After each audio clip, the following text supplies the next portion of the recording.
Bienvenidos a un nuevo video de Creatus Ultimate. El día de hoy vamos a ver lo que respecta a la acreditación del examen de la WFDF en la versión del año 2021 y 2024. Es importante aclarar esto ya que posiblemente esta versión, al igual que la forma en la que se realiza la acreditación, los tiempos, etcétera, etcétera, se va a hacer obsoleta debido a la actualización que va a ir teniendo el reglamento al transcurso de los años. Esto ha venido realizándose ya con años anteriores, entonces es importante que vea la fecha en la cual se realiza el video para que le pueda llegar a funcionar en ese momento en específico. Por otro lado, en el video se va a mencionar dos características, los dos tipos de exámenes, qué pena, que es el estándar y el examen avanzado. Se van a mencionar los tiempos en los cuales se debe realizar el examen, el número de preguntas que se debe acertar, a quién va dirigido y algunas cosas que se deben tener en cuenta a la hora de realizar esta acreditación. Para iniciar el proceso de certificación del reglamento vamos a la parte superior derecha donde dice acreditación. En esta sección vamos a encontrar los dos tipos de exámenes, tanto el estándar como el avanzado, al igual que su versión en diferentes idiomas. En este caso vamos a iniciar con el certificado de la acreditación estándar. Vamos a encontrar las diferentes características, son tres a nivel general. La primera, para el examen estándar, es que se pasa con mínimo el 80% de las respuestas bien, es decir, 8 de las 10 que consta el examen. La segunda es que la acreditación es válida por 18 meses y la tercera es que este quiz se puede realizar al transcurso de 30 días. Posterior a esto vamos a encontrar un link para descargar el reglamento en inglés.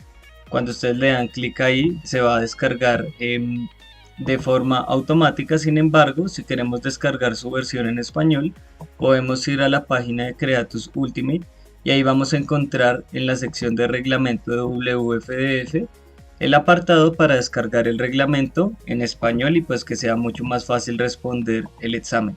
Es importante recalcar que esta acreditación estándar solamente está en inglés y por ende pues toca traducirla, que también es importante a la hora de traducirla saber interpretar qué cosas puntuales hacen parte del juego, porque pues hay una terminología específica para el Ultimate Frisbee que el traductor pues traduce, valga la redundancia, de forma incorrecta. Entonces hay que estar pendientes de esto. En cuanto al tipo de preguntas, como lo mencionaba anteriormente, son 10 preguntas. Hay que responder 8 bien. En su mayoría todas son de falso y verdadero. Este tipo de preguntas se basa más que todo en generalidades del Ultimate Frisbee y también en significados de cosas puntuales, el cuándo se hace un gol, el a qué se le llama un travel, cómo se le llama a un movimiento en específico, etcétera, etcétera. Son preguntas bastante sencillas de resolver que nos dan pues un poco más de entendimiento del juego. Por otro lado tenemos la certificación avanzada. Vamos a la parte superior derecha nuevamente, se le da acreditación y vamos a encontrar la acreditación avanzada. Esta acreditación la podemos hacer en diferentes idiomas. No va a variar las preguntas con respecto al idioma, realmente la certificación es la misma. Aquí vemos la versión en español, que es la que se va a tomar como ejemplo en este momento. Entonces se le da la certificación en español y vamos a ver las generalidades de este examen. Entonces, al igual que el avanzado, tenemos un puntaje mínimo. Este puntaje es del 85% de puntuación, es decir, son más o menos 43 de las 50 preguntas que tiene este examen avanzado. La acreditación es válida durante 18 meses. Una vez iniciado el test, se dispone de 30 días para completarlo. Entonces pasa exactamente lo mismo. Desde el momento en que yo lo inicio, tengo 30 días para concretar ese examen. Si no lo realizo, pues lo que va a pasar es que el examen se pierde, ¿no? Y también son de tipo correcto o incorrecto la respuesta a las preguntas que vaya formulando el examen. Como lo pueden ver, pues si está en diferentes idiomas, es mucho más entendible para las personas que no manejamos bien el inglés. Esta es la primera pregunta. Prácticamente todas las preguntas del examen son de pura interpretación o de definiciones puntuales. dentro del reglamento como tal. Entonces lo que vamos a ver es prácticamente una situación de juego que se basa en una parte del reglamento con la cual nosotros podemos ir a ese reglamento como tal, a buscar esa sección e intentar solucionar este tipo de preguntas. Son preguntas más complejas ya que involucran muchas partes del reglamento para poder solucionarlas, o también a la hora de interpretar las preguntas pues es mucho más complicado porque son situaciones de juego muy puntuales.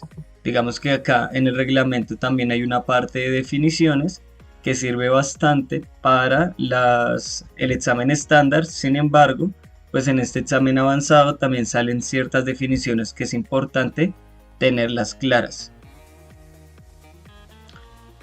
Ya para concluir esta parte de las acreditaciones, entonces tenemos dos tipos de exámenes. Este examen estándar va dirigido más que todo como a la parte educativa y general del Ultimate, para estudiantes donde se requiera un conocimiento básico del deporte, o acompañantes familiares de jugadores de Ultimate pues que quieran entender un poco más el deporte, y pues no necesariamente tiene que ser el certificado, sino apoyados de la interpretación de las preguntas van a entender un poco más el juego. Y tenemos ya la acreditación avanzada, que sí va dirigida al cuerpo técnico y a los jugadores que se van a desempeñar dentro de un ambiente mucho más competitivo del Ultimate Frisbee. Después de que se realizan estas acreditaciones, en la parte superior derecha vamos a ver la sección de resultados. Esta sección va a mostrarles los diferentes tests que han realizado, el tiempo el cual tardaron en completar el test, si se pasó o no se pasó, el puntaje máximo con el cual se pasa el examen, el número de respuestas que se obtuvieron correctas, que se deben tener para pasar el examen, y por último pues el puntaje total que se obtuvo. Digamos que en esta prueba fue prácticamente 44 de las 50 preguntas que requiere el examen, se pasaba con 43, entonces el examen claramente se pasó. Y aquí en la parte derecha podemos observar que se da la opción para descargar el certificado. Ya para finalizar, entonces a la hora de realizar el examen, al haberlo finalizado, pues uno puede llegar a ver cuáles fueron las respuestas y que si fueron correctas o incorrectas. Entonces, el primer tip que se puede dar a la hora de realizar el examen como tal es apoyarse de la sección que le mencionan en el reglamento. Digamos que esta primera pregunta es una pregunta mucho más de interpretación que claramente se basa en una sección puntual del reglamento. Entonces, mientras se está desarrollando el examen, se puede abrir el reglamento, se puede ir a la sección en específico y a partir de eso pues sí determinar si es correcta o incorrecta la respuesta. Eso por un lado. Por otro lado, cuando se finaliza el examen, pues lo ideal también sería venir a ver con respecto a las respuestas que se han obtenido, por qué fue correcta, por qué fue incorrecta, y pues tratar de interpretarlo para que en los próximos intentos se pueda solucionar esa pregunta de forma correcta, y pues el saber por qué se tomó esa decisión. Espero les haya gustado mucho el video. Realmente es un apoyo bastante grande a nivel de Ultimate porque nos permite ayudar a que las personas que no conocen el deporte entiendan un poco más cómo se juega a partir de la interpretación de situaciones de juego, y para nosotros los que practicamos el deporte y que hacemos parte también del cuerpo técnico pues debemos tener un mayor entendimiento, y qué mejor que una certificación que fue creada específicamente para nuestro deporte.